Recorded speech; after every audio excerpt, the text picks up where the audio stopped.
Hi guys, welcome back to my channel. My name is Dominique Davis, also known as Brown and Bindi, and here on this channel we practice flexibility of the mind, the body, and the spirit. Wait, I'm in a new place. Let's try that again. The mind, the body, and the spirit. Okay, that felt right. Today we are talking about prosperity, the energy of prosperity, and how to become attractive to prosperity. Because I made a video a couple weeks ago talking about creating a home for your manifestation, being the type of person that naturally attracts what you want. And I was hinting at the fact that, what I was talking about in that video is the basic principles of money manifestation, and you guys said you wanted a second one, so here it is.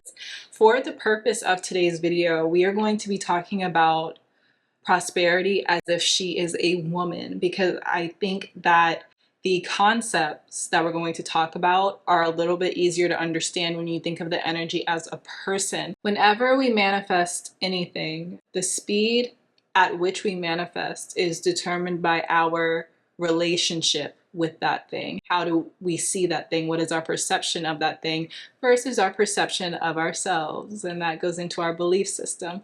So relationship is very big. When we think about attracting money, understanding our relationship with money plays a very big factor. So I think that breaking down these ideas and personifying prosperity will make it a little bit easier to understand the emotions that we go through when we are expanding into a more prosperous lifestyle. How to be attractive to prosperity.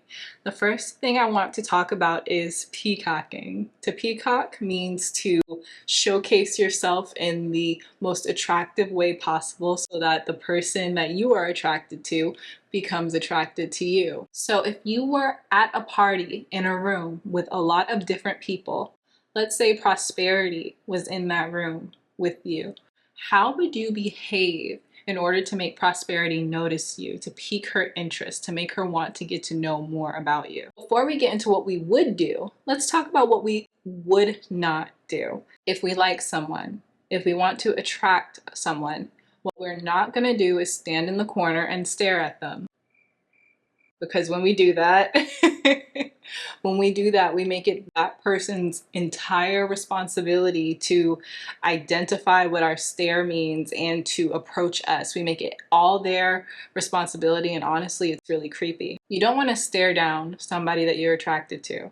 And what I'm speaking of metaphorically is when we are constantly observing prosperity, when we are constantly observing money and finances without doing anything ourselves to be more open and more receptive to attracting that prosperity, that's the same thing as staring at prosperity as you stand in the corner. How often during the day do you think, I don't have enough money? That is the equivalent of staring at prosperity from the corner.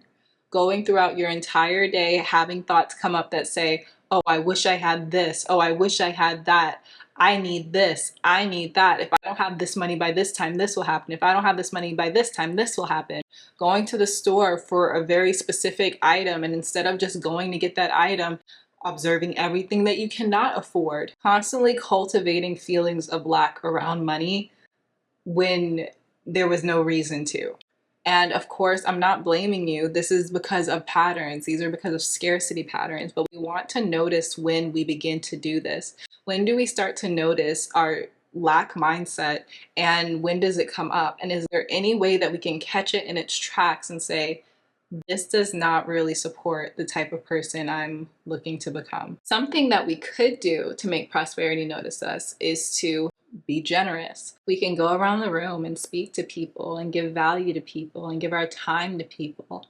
And the metaphor that I'm speaking of now is being just generous in life in general. It doesn't always mean to give money. Sometimes it can just be giving time. Sometimes it can be cleaning out your closet and giving away stuff that you actually like, but you might not have a use or a purpose for it anymore.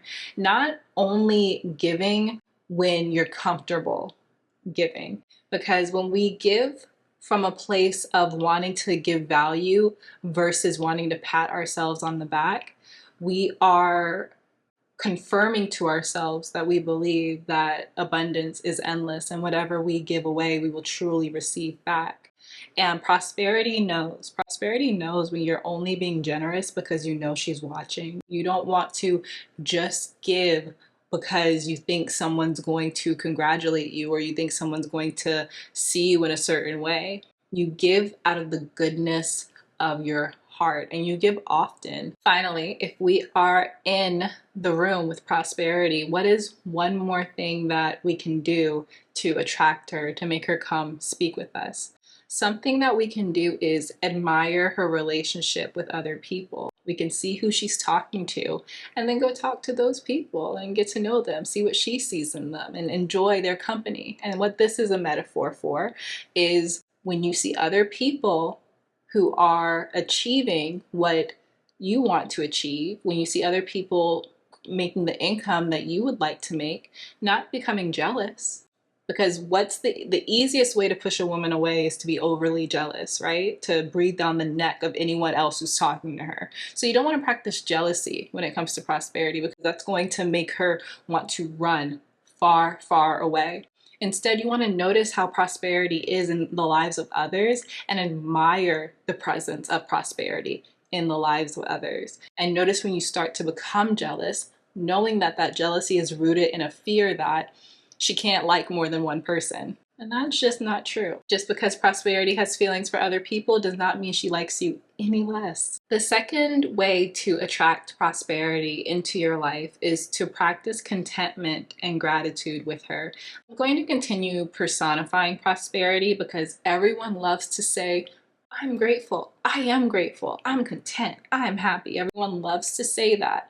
So I'm going to continue to personify prosperity to see if it makes anything different click for you. Prosperity will always share her time with us. She has a soft spot for us. So no matter how many times we disappoint her, no matter how many times we hurt her feelings, she will always forgive us and she will always let us back in. That being said, if we haven't been responsible with her heart before, she will have up boundaries when we try to reestablish a relationship with her. As we reestablish our relationship with her, she'll give us a little and then she'll observe how we react to the little that she gives us. Are we grateful for the attention and the affection that she gives us? Or do we say, no, this is not enough and demand more of her, even though we have not shown that we're energetically willing to give that much of ourselves? When it comes to being content with your relationship with prosperity, that means don't wait up. When a woman is dating someone and that person stops their entire life for her, I mean, some people may like that. I don't really think that that's healthy. I'm just going to be honest. Personally, I think that healthy relationships thrive when both people have interests and lives of their own and then they come together to create a union. But what do I know? So that being said, prosperity does not want you to wait around for her. She doesn't want you to wait by the phone. She doesn't want you to cancel plans. She doesn't want you to stop your life. She wants you to live with trust in your heart that she's going to come when she's ready. Do not stop living because you don't have the financial means that you wish you did. Instead, learn how to find joy and contentment in your life without those means. Just because you manifest a specific amount of money, that money will not necessarily make you a happy person. Do not get me wrong. Money does help get us out of survival mode. I'm not trying to belittle that. That is completely true. Manifesting money will get you out of survival mode. But what you may notice is once you're outside of survival mode, once all your bills are paid and once you're not really worrying about your life falling apart, you'll still have the same emptiness within you. And that's because money does not fill that emptiness. It does not fill that void. If you are missing something and you're in pursuit of feeling fulfilled and feeling whole, it's very necessary that you look to fulfill yourself and understand who you are, even if you don't have the financial means to fully live life the way you envision for yourself. When you live before the money automatically comes. Don't wait around for her. What is worse than a person who only wants you to hang around because they're lonely? They don't have any interest in you. They don't have any interest in your life, your day, your personality, no interest. Instead, they want you to just be another body in the room so that they can feel more at ease. That's how a lot of us treat prosperity. We only want prosperity around so that we can be at ease and relaxed, not because we actually have any interest in what prosperity is and what it means. So instead of pressuring prosperity to stay around just because you want to be comfortable, be content with the amount that prosperity shows up. And instead of pressuring her to be around more to make yourself comfortable, commit yourself to becoming the type of person that will attract prosperity, knowing that she will come on her own time. Finally, and almost probably most importantly, we're going to talk about being responsible with prosperity's heart. Are you going to protect her? Will you honor her? And this, I find, is probably the biggest stumbling block that I observe amongst my clients. Are you ready to have prosperity in your life? Are you ready to commit to her? And what this means is, are you ready to be financially responsible? I'm going to tell you the order in which I organize my finances just to give you perspective. You don't have to organize your finances in the same way that I did. There's so much educational content on finances on YouTube. All I'm saying is, at some point, you have to become a person who pays attention to their money if you want prosperity to feel safe with you. So when I was at my most scarce, when I was at my most destitute, it wasn't cute. I was spending more than I made. My expenses were more than my income. It